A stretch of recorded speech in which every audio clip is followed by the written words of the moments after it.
Okay, so we're going to begin going over vocabulary.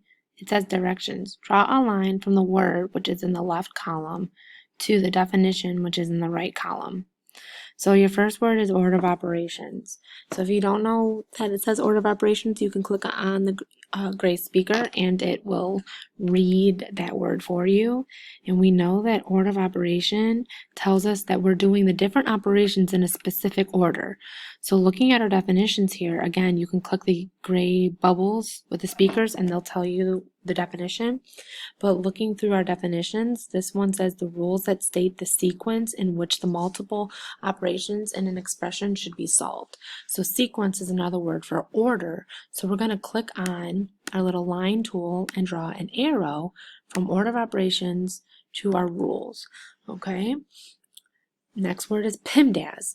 PIMDAS we know is an abbreviation or an acronym that tells us the order we need to solve our problem when given multiple operations. So looking at our our definitions on the right side, we're looking for the acronym or a phrase that tells us to do parentheses, exponents, multiplication, division, addition, and subtraction. So again, I'm going to click my arrow and I'm going to draw a line to the acronym. Next one is evaluate.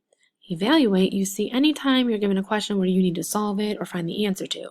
So we're looking for to solve and find the value of. So again, click our line, draw a line. Difference, we've been working with fluency for the past couple days, and difference is the answer to a subtraction problem.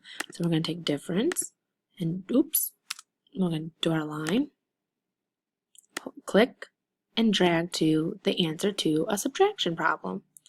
Then you have the word sum, which sum is the answer to a addition problem. So we're going to draw an arrow from sum to addition, and then there you have it. Your vocabulary is done, and now you can use this as a reference for when you are answering your practice problems and taking your quiz.